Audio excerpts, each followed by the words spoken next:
On reste au contact de ce monde immobilier, mais on va prendre un petit peu l'air. On va partir au Portugal. Je croyais qu'on était en France. Face à Cécile Goncalves. Bonjour. Vous dirigez Maison au Portugal et vous allez nous en dire un petit peu plus sur cette destination, parce que lorsque l'on parcourt la toile, comme le disait Maryse, dans ce monde immobilier, on trouve énormément de choses sur le Portugal. C'est même probablement une destination préférée des Français expatriés.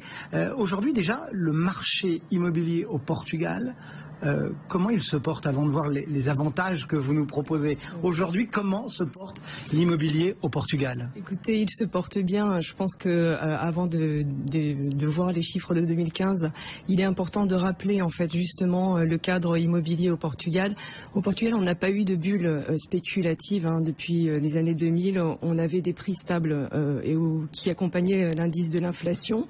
Et en 2008, quand surgit la crise de 2008 à 2013, les prix immobiliers ont chuté d'environ 30% sur le Portugal d'une manière consolidée.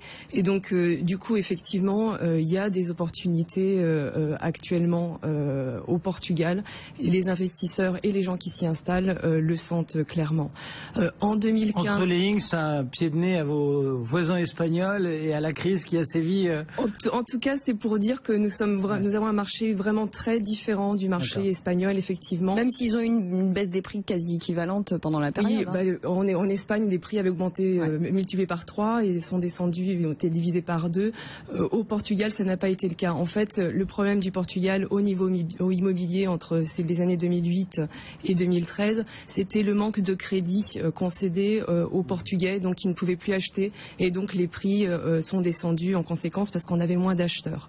Donc effectivement, c'est très important de savoir cela quand on investit au Portugal pour dire que le marché est sain. Donc effectivement, depuis 2014, nous sommes à nouveau sur des prix positifs, puisqu'il y a un effet de rattrapage de prix.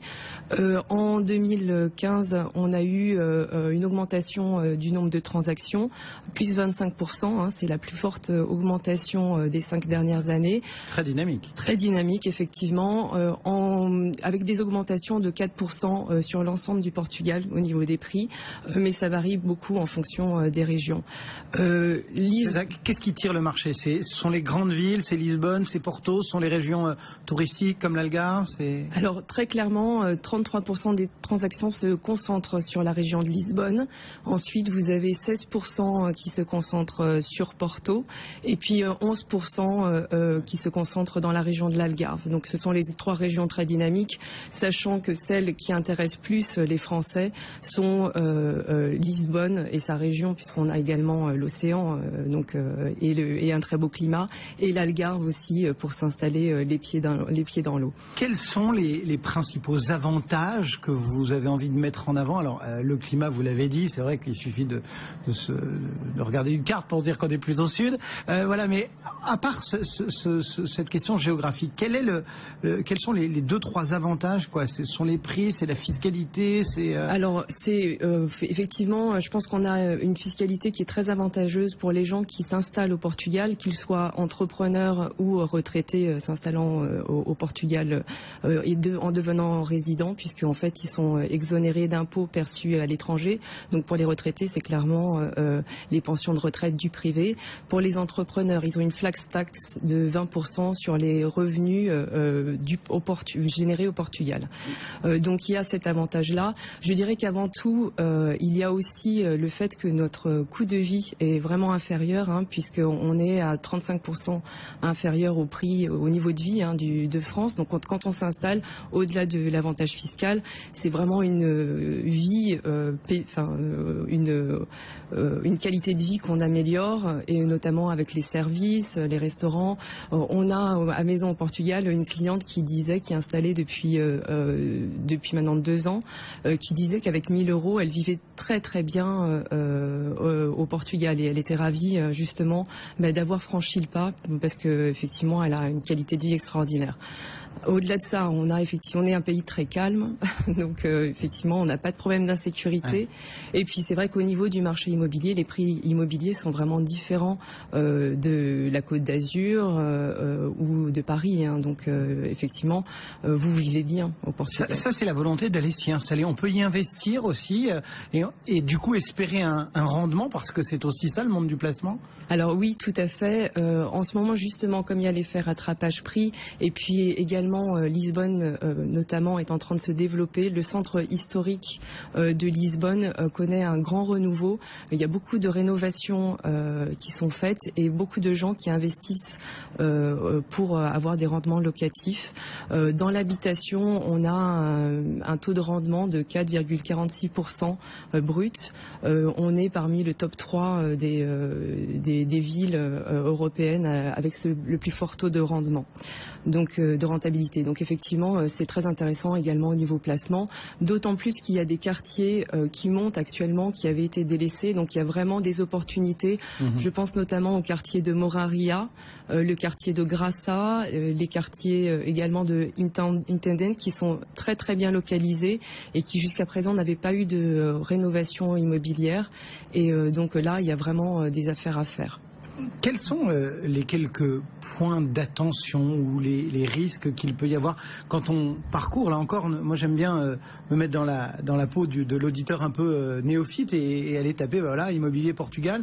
Qu'est-ce qu'il en est de la question du cadastre, de tout ce qui est notarial, de tout ce qui est bail, etc. Comment est-ce que ça fonctionne? Est-ce qu'on a vraiment beaucoup de similitudes avec les questions françaises? Certains sur Internet disent attention à la date notamment du contrat de location si vous achetez un immeuble déjà loué parce que quand ils sont très anciens les loyers peuvent être plafonnés. Enfin, voilà. Exactement. Ce sont des risques qui existent encore? Tout à fait, ce sont des risques qui existent mais effectivement en passant par des spécialistes vous serez de toute manière alerté des différences. C'est vrai qu'à Maison au Portugal on connaît bien le marché français, les législations françaises et on connaît également la législation évidemment portugaise puisque nous sommes une entreprise de droit portugais.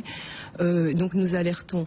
C'est vrai que les contrats de location maintenant sont libres. Vous pouvez en durée et enfin les durées ne sont pas plafonnées et c'est d'autant plus souple d'ailleurs que par rapport à la France puisqu'en fait vous pouvez en tant que propriétaire résilier votre bail à la date donnée. Hein, donc c'est un des avantages. Alors pour ce qui est du cadastre, enfin le marché immobilier portugais, la législation est tout à fait transparente. Hein. Vous avez un cadastre, on est dans des législations de toute manière européenne, hein, donc avec une uniformité, il est sûr, enfin vous êtes sûr et assuré d'être vraiment propriétaire de votre bien. Vous connaissez les conditions.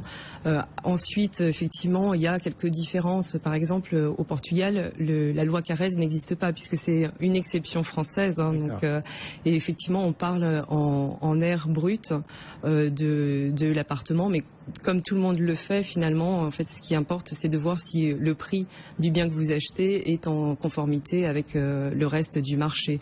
Donc, effectivement, même si effectivement, il faut de toute manière être, quand on ne parle pas la langue, il est tout à fait conseillé de passer par des gens qui pourront vous conseiller. Même si beaucoup de Portugais parlent français. Oui, beaucoup de Portugais parlent français, effectivement. Et puis, il y a aussi, on entend de plus en plus parler français dans l'Algarve. Il faut dire que c'est très, très attrayant. Donc, il y a beaucoup de Français qui nous quittent pour partir en Portugal. Alors oui, il y en a effectivement. Mais je pense que ça répond à une envie également, notamment pour la retraite. Il y a beaucoup de Français qui souhaiteraient pas partir de toute manière. Mais l'attrait fiscal est quand même non négligeable. L'attrait fiscal est la cerise sur le gâteau. Je pense que les gens qui franchissent le pas adhèrent au projet de vivre dans un autre pays et ne le font pas que pour la fiscalité. Merci beaucoup d'être venu nous présenter cet investissement immobilier au Portugal. Je veux juste dire que le salon immobilier portugais ouvre ses portes demain. C'est d'ailleurs pour ça que vous êtes venu nous voir. Exactement. Et puis que vous pourriez trouver toutes des informations actualisées sur le marché immobilier sur notre site maisonauportugal.com. Merci beaucoup. Merci à vous. Goncalves donc pour Maison au Portugal. Le marché parisien, moins 0,6%, il est toujours en territoire négatif.